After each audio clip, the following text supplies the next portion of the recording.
저에게는 30 중반을 넘어가는 형이 하나 있습니다. 동생도 있고요. 이 이야기는 제 형과 형수님에 관한 이야기입니다.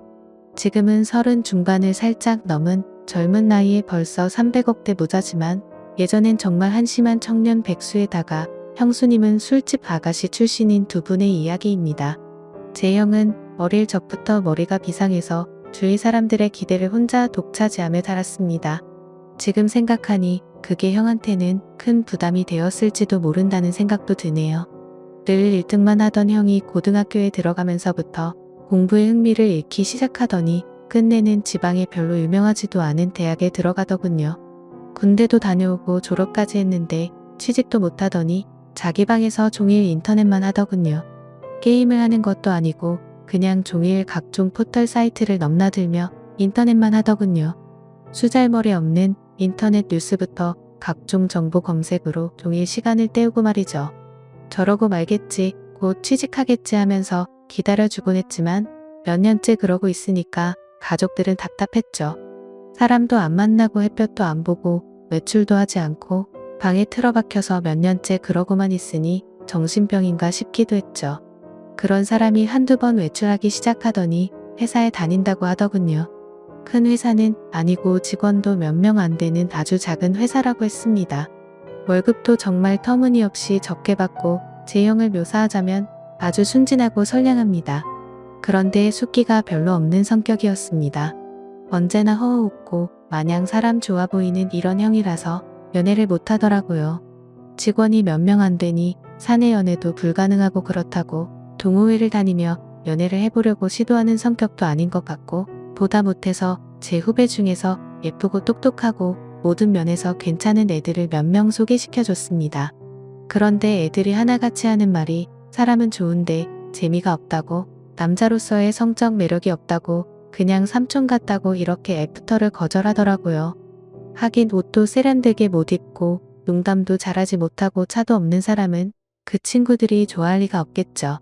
그런 형이 언젠가부터 연애를 한다고 하더라고요. 그런가 보다 하고 말았는데 반년 아니 8개월쯤 되었나? 결혼하겠다면서 여자분을 하나 데리고 왔는데 와 이건 뭐 숙맥 같은 형하고는 어울리지도 않을 정도의 미인을 데려왔더라고요. 키도 170이 넘어 보이고 날씬한 데다가 얼굴도 얼마나 예쁜지 제가 지금껏 봐왔던 미인 중에서 5손가락 안내 꼽을 정도로 상당한 미인이었습니다. 아무튼 어찌어찌해서 결혼하고 작은 전세방을 구해서 나가더군요. 지금부터는 형이 주말에 우리를 형 자택으로 불러서 해준 이야기입니다. 형 집에 도착해서 간단한 요리와 맥주를 마시면서 고백할 게 있다면서 말하기 시작했습니다. 형이 회사에 다닐 때 형이 아이디어를 냈던 프로젝트가 하나 끝났다고 전부 여자 데리고 노는 방 있는 술집에 갔는데 그런 데를 처음 가보는 형한테 가장 잘 노는 여자분을 붙여주더래요. 그런데 형은 그게 너무 부담스럽답니다. 자기가 너무 놀 줄을 몰라서 피해를 줄까봐 놀고 나서 이 차를 또 다른 술집으로 옮겼는데 거기서 나의 형한테 가장 예쁘고 차분한 아가씨를 붙여주고 그냥 구석에서 얘기나 하라고 했다네요. 둘이서 구석에서 어색하게 앉아있다가 맥주 서로 따라주며 홀짝거리면서 얘기를 주고받았는데 형은 그 아가씨가 참 마음에 들더래요. 그렇겠죠. 연애가 처음인 형이니까 다른 직원들은 각각 파트너를 데리고 호텔로 갔고 형은 그냥 조금 걸었으면 좋겠다고 하면서 아가씨와 길을 걸으면서 이런저런 얘기를 나눴답니다. 좋아하는 노래, 영화 같은 얘기부터 별의별 얘기를 다 나눴더군요. 정말 오랜 친구 같은 느낌이 들더라고요. 지루한지 모르고 얘기 나누며 그렇게 걷다가 호텔로 갔대요. 사장이 준 호텔비로 방을 하나 얻고 아가씨를 객실 안까지 같이 가지고 그냥 나왔다고 하네요. 매일 원치도 않는 술 마시고 사랑하지도 않는 낯선 남자와 밤을 지내야 하는 게 얼마나 힘들까 하는 생각이 들어서 그날만큼은 남자한테 시달리지 않고 푹 쉬도록 혼자 방에서 숙면을 취하라고 말해주고 나왔다고 하더라고요. 근데 형이 부탁이 하나 있는데 이렇게 재미있게 대화를 나눠본 게 처음이라고 친구하면 정말 기쁠 것 같다고 해서 전화번호를 얻었답니다. 그렇게 문자도 주고받고 가끔 전화도 하면서 친구가 되었다고 하더군요. 또 그렇게 친구해서 연인으로 형수님 말씀으로 매일매일 그런 일상의 몸과 마음이 너무 힘들었는데 형 같은 친구는 다른 세계에 사는 친구를 하나 얻은 듯한 느낌이었고 지친 일상을 잊게 해주는 휴식 같은 사람이었다고 하더군요. 그렇게 가까워지면서 연인으로까지 발전했는데 형이 결혼하자고 할 줄은 사실 기대하지도 않았다고 합니다. 그런 일 하는 걸 알면서도 결혼하자고 하는 사람은 없으니까요. 그런데 형과 많은 얘기를 나누면 꼭 그런 일을 하기 전 아직 때묻지 않은 꼬마였을 때의 형수님으로 돌아간 것 같은 느낌도 받고 항상 술 시중 들어야 하고 남자들 추태 부리는 걸 받아줘야 하다가 형을 만나면 정상적인 생활을 하는 평범한 여자로 존중받는 기분이 너무 좋아서 형처럼 착한 남자라면 넉넉하지 않아도 사랑받으며 살 수 있지 않을까 하는 기대는 종종 하게 되더라고요. 그렇게 서로 마음을 확인하고 결혼하기로 약속을 했고 형수님은 다행히 빚이 없어서 큰 탈 없이 업소일을 그만둘 수 있었다고 합니다. 결혼 후에 형이 회사를 관두고 음식 파는 가게를 시작하고 싶다고 해서 부모님께 2억을 빌려서 가게를 냈고 예상 밖으로 돈이 더 들어서 형수님이 예전에 일하면서 모아둔 돈 1억 4천만 원까지 보태서 시작을 했는데 3개월 정도까지 안 되다가 점점 단골이 늘고 해서 소문이 나면서 북적이기 시작했다고 합니다. 한번 불붙으니까 걷잡을 수 없이 장사가 잘 되었다고 하더군요. 돈 버는 재미에 힘든 줄 모르고 일을 했다고 합니다. 그러다가 창의력이 뛰어난 형이 남녀노소 좋아하는 신메뉴도 개발하고 마케팅도 하다 보니까 동업하자는 사람들도 찾아오고 분점을 내달라는 사람들도 찾아오더래요. 그렇게 투자를 받아서 인테리어도 정비하고 정식으로 프랜차이즈로 등록하고 몇 년 동안 전국으로 가맹점을 내주기 시작해서 지금은 이름 대면 한 번쯤 들어봤을 법한 회사로 성장을 시켰습니다. 소스 제조랑 가공법에 대한 특허도 출원하고 원재료 가공 납품하는 공장도 세웠고 해외 수출 계약도 했다더군요. 회사를 관두고 해본 적도 없는 음식 사업에 도전한다고 했을 때 다들 말렸죠. 새 집 건너 한 집이 음식점이라고. 그런데 형수님은 당신이 하고 싶고 자신이 있으면 하라고 응원해 주더랍니다. 망해서 다 털어먹어도 동네에서 분식점 하면서 살면 되지. 설마 이렇게 젊고 건강한 두 남녀가 산입에 거미줄 치겠냐면서 해보라고 했다더군요. 자기가 모았던 1억 4천만 원 통장까지 내주면서 정말 힘들었다고 합니다. 그런데 프랜차이즈로 등록을 시키고 가맹점 내주면서 더 힘들었다고 합니다. 자기가 까딱 잘못해서 자기 믿고 가맹점 낸 점주들이 망하며 가맹점 하나당 가정 한 개가 파탄 난다는 책임감 때문에 잠을 못 잤다고 합니다. 하루에 2~3시간 정도밖에 안 자면서 소스 개발, 메뉴 개발, 투자자들 찾아다니고 시장 분석하러 다니고 점주들 장사 잘하라고 자기 비결남은 책자 제작해서 돌리고 그랬다고 합니다. 창업시장은 엄청 위험해서 열에 8, 9은 망한다면서 한 달 새에도 수없이 많은 새로운 프랜차이즈들이 생겨나고 사라지는데 외국 자본을 등에 업고 국내 진출한 외국계 프랜차이즈나 대기업 계열 프랜차이즈가 아니면 꽤 잘한다고 하는 프랜차이즈들도 수명이 5년을 넘기기 힘들다고 하네요. 다행히도 저희 형 프랜차이즈는 그 기간이 훌쩍 넘었는데도 이제 안정적으로 자리 잡아서 아직도 꽤 후한 평가를 받고 있다고 합니다. 그래서 지금은 형 나이대에 흔치 않을 만큼 큰 돈을 벌었고 반포에서도 상당히 큰 집에서 살고 있습니다. 형수님이 이제 내주만 하는 가정주부로만 지내고 싶다고 해서 형이 양평 쪽에 전원주택을 지으려고 했는데 형수님은 형이 출퇴근하는데 너무 힘드실 거라고 서울 복판에 집을 얻었다고 하더군요. 그렇게 숲이 없어서 연애도 못 해보고 거절만 당하던 형이 이제 물 만난 물고기처럼 완전히 딴 사람이 되었습니다. 자신감과 의욕도 넘쳐 보이고 완전히 노련한 사업가처럼 보입니다. 비싼 맞춤 슈트를 입고 기사까지 있는 차를 타고 다니니까 제 형이지만 참 다른 사람처럼 느껴지더군요. 이래서 사람 팔자 알 수 없다고 하나 봅니다. 엉뚱하고 세상 물정 모르는 샌딩 같지만 워낙 기발한 사람이어서 언제가 되었든 늦게라도 성공은 할 것 같다고 마음 한구석에 믿음 같은 건 있었지만 이렇게 근사하게 되리라고는 예상을 넘어서서 신기하더군요. 형은 하루하루가 돈이랍니다. 하루하루 들어오는 돈도 돈이지만 하루에 하는 결정 하나로 큰 이익을 벌어들일 수도 있고 다른 아이템을 찾으러 다니고 사람들 만나러 다니는 게 전부 돈을 보장해주는 일들이라서 너무 시간이 부족하다고 합니다. 그래서 집에 늦게 들어가고 주중에 형수님과 시간을 보내주지 못해서 늘 미안해서 수시로 형수님한테 전화를 걸어서 사랑한다고 말해준다고 합니다. 그리고 주말 주일은 정말 중요한 일이 있지 않은 이상 오직 형수님과 아기만을 위해서 시간을 보낸다고 하더군요. 주말 주일은 형이 청소하고 설거지하고 요리까지 해서 먹인다고 합니다.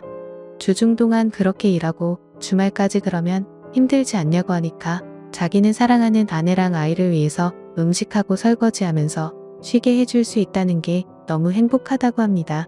아내랑 아이 얼굴만 봐도 행복해서 피로가 풀린다고 형수님은 업소 일하면서 너무나 간절한 평범한 생활을 꿈꿔왔기 때문에 집에서 집안일을 하고 아기 키우고 형 옷 세탁하고 다름질하는 게 너무너무 행복하다고 합니다. 부자고 가난하고 하는 건 애초에 그런 건 상관하지 않았기 때문에 지금도 돈 쓰는 것에 재미가 생기지 않도록 주의한다고 하더라고요. 저희 형수님 그렇게 부자가 되었는데도 명품 가방이나 시계나 외제 구두 같은 거 갖고 있지 않은 것 같습니다. 형수님 말로는 주말에 형님이랑 정원에서 배달시킨 치킨이랑 맥주 한 캔씩 먹으면서 얘기하는 게 너무 행복하다고 합니다. 딱 그만큼의 행복도 감당할 수 없을 정도라면서 형이랑 이마트 가서 카트를 밀고 다니며 같이 시식도 하고 장 보는 게 백화점 쇼핑하는 것보다 더 행복하다고 합니다. 그토록 간절하게 꿈꿔온 것들이 바로 이런 것들이라고 이게 전부라고 합니다. 그걸 잊지 않고 살려고 노력하신다면서 더 이상 바라는 거 없다고 형수님은 매달 부모님께 월급 정도의 용돈도 넉넉하게 보내주시고 우리한테는 볼 때마다 용돈도 주십니다. 형수님은 저보다 1살 어리시고 그런 형수한테도 학생도 아닌 번듯한 직장 다니며 나름 연봉도 꽤 받는 제가 용돈 받는 게 웃기는 것 같아서 우리가 애도 아니고 용돈 주지 마시라고 했더니 형수가 자기가 번 돈이 아니라 형님이 번 형 돈이라고 자기는 단지 전해주는 것만 할 뿐이고 아무리 나이가 들어도 형한테는 언제나 어린 동생들이니 형이 용돈 주고 싶어 할 거라면서 받으라고 하는데 이거 참 난감하더라고요. 저는 상황도 좀 우스운 것 같고 해서 안 받고 싶은데 막내놈은 날름날름 잘 도맡습니다. 막내는 강남에서 규모는 작아도 꽤 말끔한 양주 비즈니스 클럽을 운영하는데 수입이 꽤 큰가 봅니다. 그걸 차리는데 형한테서 돈을 빌렸다고 하더군요. 모든 일은 형수님과 상의하는 형은 그때도 그 말을 형수님께 말을 했더니 형수님은 당신이 번 돈이니 빌려주고 싶으면 빌려줘라. 하지만 큰 액수인인 만큼 돈을 빌려주는 사람으로서의 운영에 대한 권한을 보장받아서 막내 도련님이 잘못된 판단이나 잘못된 운영을 할 때는 막을 수 있도록 권한을 보장받는 게 좋을 거라고 말을 했다더군요. 우리 형수님 참 대단한 사람 아닙니까? 형은 회사 운영에 관해 큰 결정을 앞두고 늘 형수님과 상의한다고 합니다. 회사 운영에 대해 아무것도 모르는 형수님이지만 시간이 날 때마다 형이 하는 일을 큰 것부터 작은 일까지 모두 얘기해주는 게 남편의 의무라고 하더군요. 집안일만 하는 아내가 얼마나 심심하겠냐면서 부모님은 형수님을 참 좋아하십니다. 형수님이 흠잡을 데가 없거든요. 남편한테 잘하고 시부모님께 잘하고 참하고 인물도 훌륭하고 뭐 보는 사람마다 며느리 칭찬을 하니까요. 저희 아버지 어머니도 형수님을 딸처럼 아끼십니다. 늘 우리 딸 그러시거든요. 처음엔 형수님 외모가 너무 바비 인형 같아서 어리숙한 형 등 처먹으려는 꽃뱀이 아닐까 하는 의심도 있었지만 지금은 존경스러울 정도입니다. 시부모님과 우리가 형수님께 너무 잘 대해줘서 형수님은 자신의 과거에 대해 숨겨온 것에 대해 지금껏 늘 죄책감을 느끼고 살았다고 합니다. 그래서 털어놓고 싶어서 지금에서야 우리한테 말하는 거라고. 그래서 저는 누가 뭐래도 형수님은 우리 식구들이 가장 좋아하는 우리 형수님이었고 앞으로도 그럴 겁니다. 형님과 형수님이 성실하게 살았다는 건 알았지만 그렇게 남들보다 몇 배로 애를 쓰며 살았다는 것까지는 몰랐네요. 형수님 앞으로도 우리 형님 잘 부탁드립니다. 고맙습니다. 하면서 절을 하니까 형수님이 고맙다면서 우시더라고요. 저까지 마음이 아프더라고요. 얼마나 마음을 고생하셨으면 인간적으로 존경스럽더라고요. 잠도 못 자고 남들보다 더 했으며 살았고 그 정도의 큰 규모의 사업체를 잘 이끌어가고 있고 부자임에도 사치하지 않고 참 건전하고 부게 사는 걸 보니 내 형님 내 형수님이지만 인간적으로 너무 보기 좋습니다. 아버지 어머니께는 아직 말씀은 드리지 않는 게 좋겠다고 했습니다. 저희야 젊으니까 이해할 수 있지만 어른들은 그렇지 않을 수가 있거든요. 죄책감을 덜기 위해서 말씀드렸다가 혹시나 더 큰 걸 감당하셔야 할까봐 서로 상처가 될 수 있는 사항이잖아요. 막내 이놈은 그 자리에서는 형들 의견이 그렇다면 자기도 따르겠다고 해놓고서는 나중에 우리끼리 나가서 한잔할 때는 이런 말을 하더라고요. 난 큰형처럼 절대 못해. 내 여자 과거가 그런 걸 모르면 또 몰라도 알면서 어떻게 결혼을 해? 솔직히 얼굴 볼 때마다 과거 이 여자가 무슨 짓을 했을지 자꾸 생각나서 도저히 결혼은 안 될 것 같아.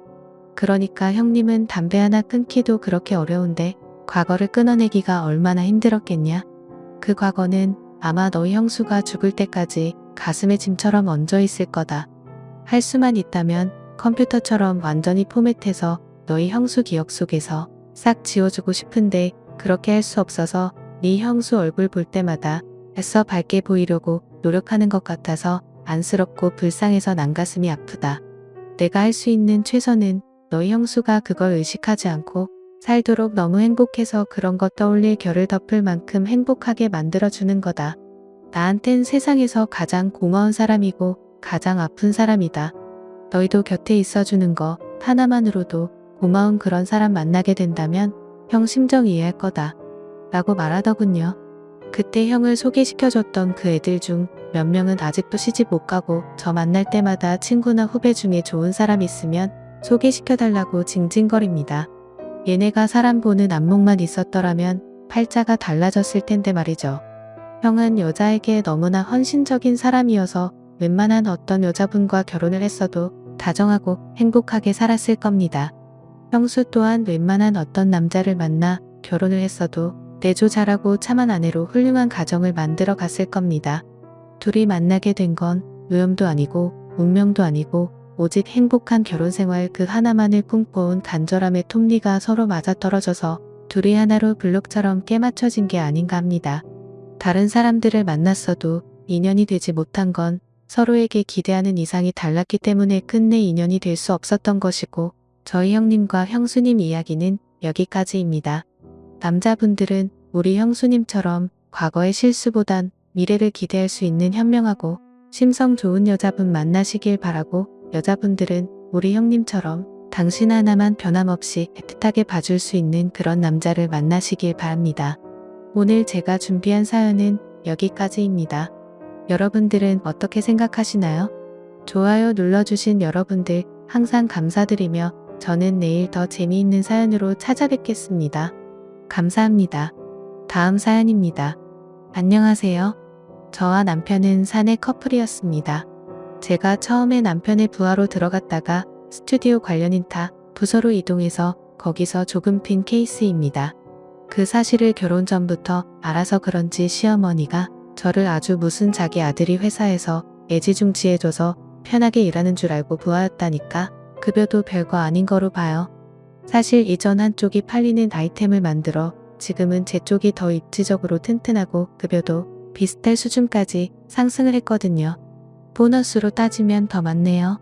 그걸 몰랐을 때는 여자가 벌면 얼마나 버냐 자기 아들이 회사에서 신경 하나 덜 쓰게 집에서 살림이나 해라 제 아침도 못 먹고 나가는 거 들으면 가슴 아프다 블라블라 하기에 남편이 연봉을 까고 이 사람 저보다 잘 나가면 잘 나갔지 못한 사람 아니라고 질러버렸습니다.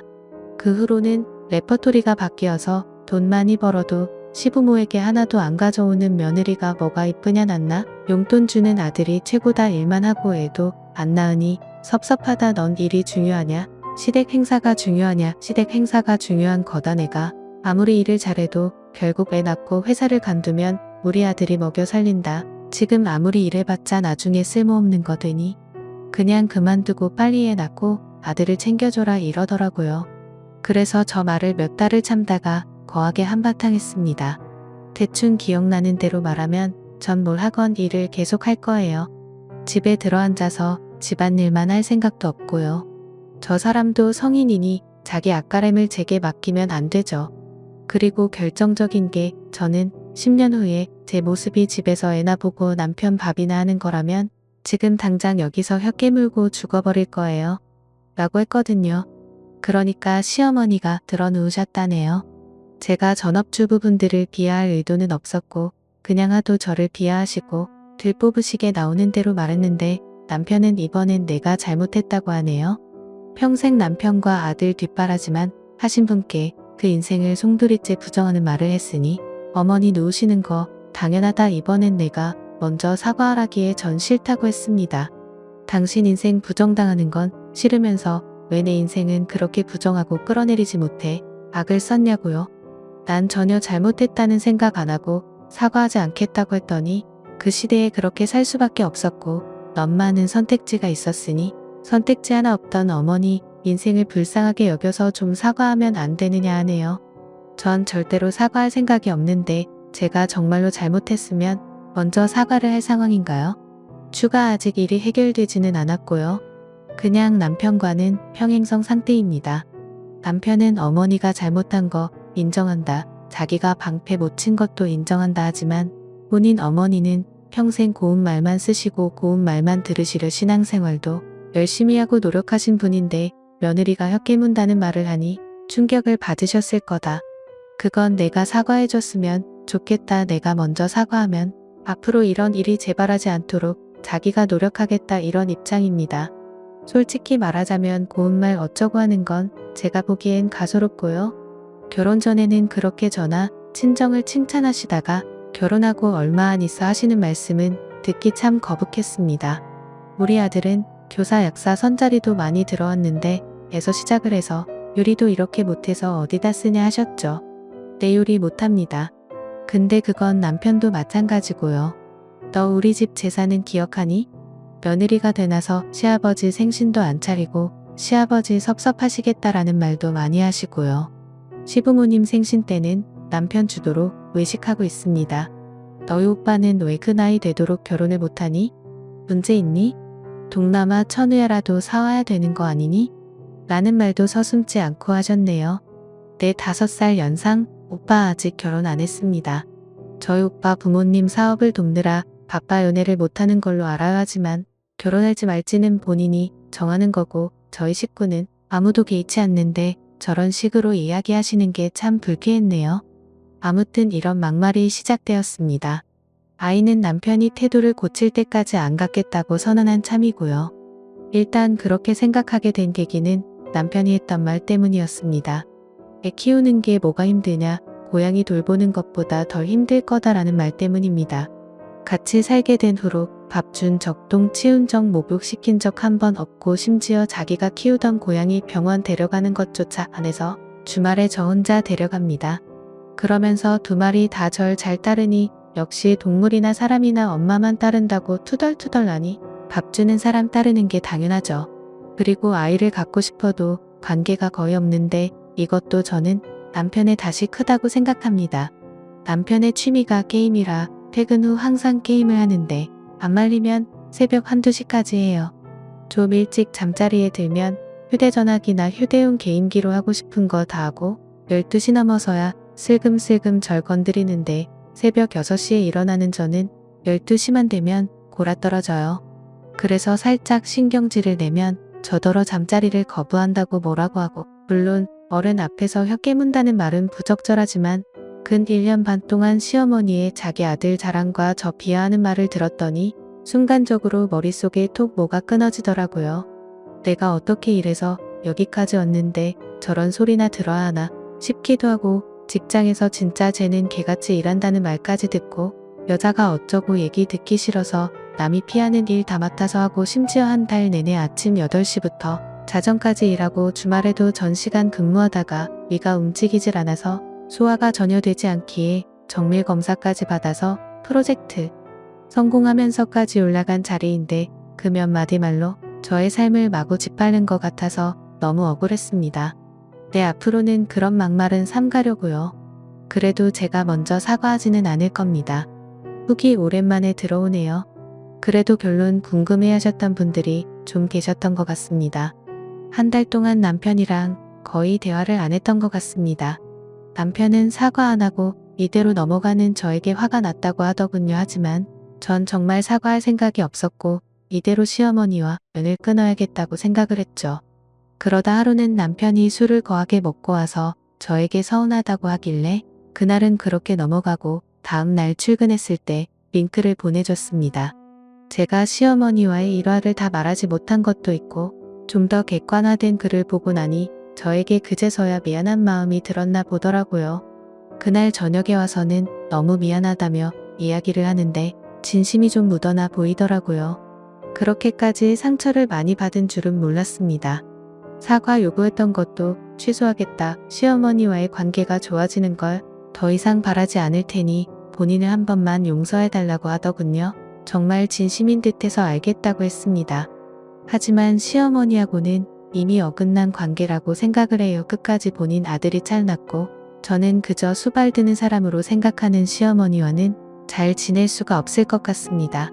남편에게도 이것도 불만이면 이혼도 고려하라고 했으나 자기가 더 잘하겠다며 시댁에는 안 가도 좋다고 하네요. 그리고 아이 갖는 건 본인도 자신이 없다며 딩크로 살자고 하는데 차라리 어줍지 않게 저에게 아이를 요구했다가 나중에 무책임한 것보다는 딩크가 나은 것 같습니다. 저도 아직 이를 많이 사랑하고요. 더 나은 제가 되어서 세상 사람 그 누구도 무시 못하는 멋진 존재가 될게요. 응원해주신 여러분들 정말 감사드리며 똥이 무서워서 피하는 게 아니라 더러워서 피하는 걸 제대로 보여줄 생각입니다. 댓글 참다 며느리가 한마디 했다고 드러눕는 어머니는 불쌍하고 지금까지 하찮은 취급받고 무시당하면서 참아온 마누라는 불쌍한 거 모르겠대요. 어머니가 먼저 지금까지 말 심하게 한 거 사과하시면 님도 사과하겠다고 하시고 그 이후에 어머니가 또 막말하시면 참지 않고 계속해서 맞받아치겠다고 하세요. 어머니께서 먼저 사과 안 하시면 님도 사과 안 할 거고 앞으로 시댁에 밝게 끊으면 님도 편하고 좋다고 앞으로 님을 무시한다면 그 누구라도 끝장을 보겠다고 남편도 포함이라고 전해주세요. 댓글이 불쌍하다고 주둥이 함부로 터는 것까지 정당화되는 건 아니죠. 왜 아내는지 엄마가 말하는 말들을 들어야 하고 마누라는지 엄마한테 나쁜 말 하면 안 된다는 거야 뭐야. 시장은지 엄마가 있는데 뭔 개소리인지 모르겠네요. 다음 사연입니다. 안녕하세요. 아내와 이틀째 언쟁 중입니다. 본인은 독방 육아고 제가 육아를 도와주지 않으니 파업할 거라는데 기가 막힙니다. 저는 6시 30분에 일어나서 시리얼, 토스트를 해 먹고 지하철 1시간 거리의 직장에 8시 30분까지 출근을 합니다. 직업 특성상 야근이 많지만 야근 수당이 많이 나와서 아내가 출산 전에는 야근을 하더라도 농담식으로 얘기할 정도였습니다. 평균적으로 8시에서 9시에 퇴근을 하고 집에 오면 10시가 다 되어 있습니다. 그럼 아이는 잠들어 있고 육아를 도와줄 수가 없어요. 퇴근 후 아내가 간식을 차려주면 그거 먹으면서 대화 좀 나누고 난 휴대전화기 게임을 하거나 TV를 보다가 11시 좀 넘어서 잡니다. 토요일 격주 근무이고 쉬는 날에는 집에만 있습니다. 아내와 아이와 시간을 보내고 놀러 다니고 하죠. 쉬는 날 아이 목욕시켜주기 놀아주기 정도 하고 아내가 낮잠을 자거나 외출을 하면 그 시간 동안 아이를 봐줍니다. 그리고 술은 1년에 딱 1회 먹습니다. 친구들 2-3달에 한두 번 만나고요. 만나도 아내와 아이 함께 보거나 같이 식사한 후 아내와 아이를 집에 데려다 주고 친구와 세차를 하거나 PC방을 다녀오거나 정도만 합니다. 이번에는 아내의 일과를 이야기해 볼게요. 7시에 일어나 아이가 먹을 아침 식사를 준비를 합니다. 아침에 간식을 챙겨 나와서 오전에는 문화센터를 다니거나 놀이터 등 아이와 함께 놀아주고 집에 가서 점심을 먹는다고 합니다. 가끔 문화센터 아줌마들과 점심을 먹기도 하고요. 아이가 낮잠 자는 시간에 집에서 설거지, 빨래, 청소, 요리 등등 살림을 합니다. 아이가 일어나면 간식을 차려주고 놀이를 하거나 장을 보거나 하다가 저녁 먹이고 7시쯤 아이를 목욕시키고 9시쯤 아이를 재웁니다. 제가 퇴근하고 나서 씻고 나오면 바로 먹을 수 있게 야식 겸 간식을 차려주고요. 그날 있었던 일들 아이 이야기, 같은 대화를 나누고 TV를 보죠. 그리고 그날 육아 일기를 쓰고 12시가 다 돼서 잡니다. 아내는 밥만 먹으면 친구들을 만납니다. 제가 격주로 출근하는 주말 회사에 있을 시간에 친정이 우리 회사 근처라 일주일에 하루쯤은 친정집에서 놀다가 날 데리러 오기도 합니다. 저는 제대로 일 때문에 시간이 안 나서 같이 할 수 없는 건데 자꾸 독방 육아 내문을 하니까 너무 답답합니다. 저도 퇴근 일찍 하고 하면 빨리 와서 아이랑 놀고 싶고 안아주고 싶고 같이 목욕도 하고 싶고 그러고 싶은데 그 마음을 너무 몰라줍니다. 아내는 돈을 덜 벌어와도 되니 안 해도 되는 야근이면 좀 빼고 일주일 가서 아이랑 좀 놀아달라고 합니다. 야근을 뺄 순 있는데 한 달에 야근 20번 한다고 치면 10번만 빼도 돈 100 가까이 급여가 차이가 나니 저도 안 할 수가 없는 노릇이고 1월에 둘째 임신 소식까지 듣고 나니 돈을 더 많이 벌어야 할 것 같아서 저도 저 나름대로 힘들게 살게 하지 않으려고 아내 고생을 덜 시키려고 하는 건데 왜 몰라줄까요? 제가 독방 육아시키는 건가요? 아내의 입장 안녕하세요. 아내 되는 사람입니다. 그냥 보고만 있으려니 너무 열받아서 글을 씁니다. 아주지 유리한 대로 써놨네요. 열받네요. 정말 내 얼굴에 침뱉기를 안 쓰려고 했는데 써야겠습니다. 술 처먹을 때마다 2번에 1번 꼴로 경찰이나 구급대원한테 연락을 받습니다. 한 달에 1~2번 술을 먹는데 그때마다 새벽 4, 5시에 저런 전화를 받고 데리러 가요. 산후조리원 들어온 지 일주일 안 됐을 때도 한 달도 안 된 갓난애 데리고 길바닥에 쓰러졌다고 전화 받고 나갔습니다. 2년 저지거리 하다가 술버릇 안 고쳐지길래 이혼 서류에 도장을 찍고 술 끊지 않으면 제출하겠다고 해서 재작년 송년회를 마지막으로 술을 끊은 거고요. 송년회 한 번은 집에 안 들어오는 조건으로 허용해 준 거고요. 야근 말이 좋아 야근이지 일주일에 매일 야근을 한다고 합니다. 근데 야근이 아니라 회사 동료랑 당구하고 볼링 치고 탁구장을 다니는 겁니다. 일주일에 5일이 야근했다고 치면 이틀 정도는 저한테 거짓말을 하고 5시 반 칼퇴근하고 쳐놀다가 10시에 들어오는 거예요. 이것도 신랑이 고생한다고 내 졸업식을 동료 샌드위치 싸서 회사에 몰래 갔다가 회사 아니었던 거 알고 들킨 거고요. 들킨 것만 10손가락이 부족합니다. 일주일에 야근 2~3번 정도인데 어디서 거짓말하고 놀다 와 놓고 거짓말로 야근했다고 하고 저희 사내 연애하다가 결혼한 거라 회사 분위기 잘 알고 운영 방식도 잘 알고 급여 부분은 더더욱 잘합니다. 야근 절반 정도 빼면 30 정도밖에 차이가 안 나요. 저 맘만 먹으면 친구 만날 수 있는 거요.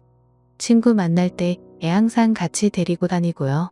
만나도 식사 정도만 하고 오고 주말에 개인 시간 주는 거 어이가 없네요.